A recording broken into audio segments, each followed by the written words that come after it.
Tujiulize maswali kuhusu ndoa.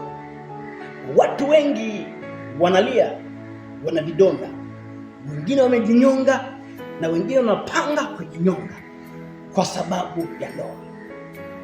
Ili ndoa iwe amani, ni nani anaweza kusababisha amani katikati ya ndoa? Ni uamuzi tu, na ukiamua leo, amani itapatikana.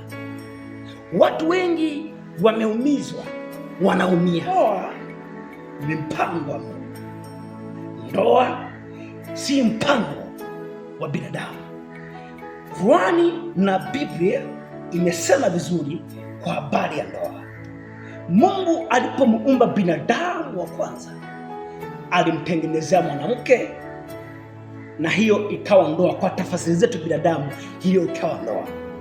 Lakini tujiulize maswali, and me I have many questions in my brain. Kwa nini ndoa zina changamoto sana leo?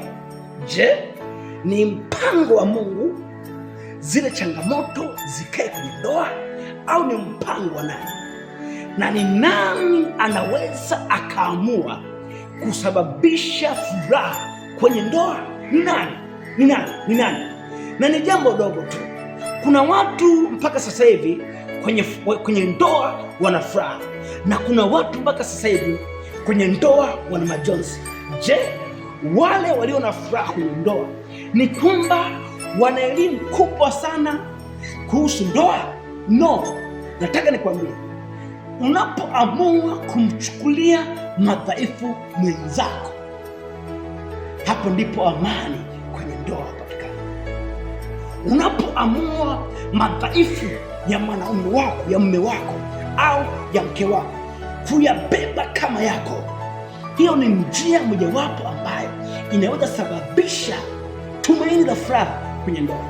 Ziko sababu nyingi na njia nyingi sana zinazoweza sababisha chemichemi ya furaha kwenye ndoa, lakini mmoja wapo ni kuyabeba madhaifu ya mwenzako alionayo, kutembea nayo kama ya kwako.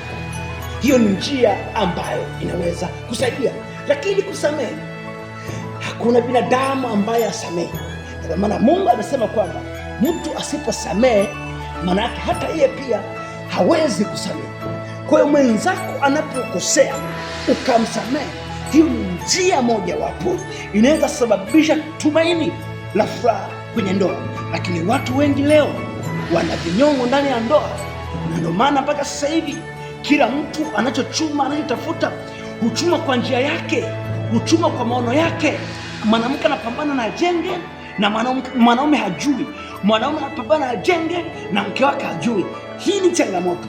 Mpango wa Mungu sio migogoro, sio vita kwenye ndoa kuishi.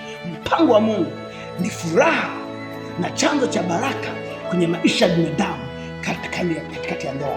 Ukianza hivi leo, Mungu atakusaidia. God bless you.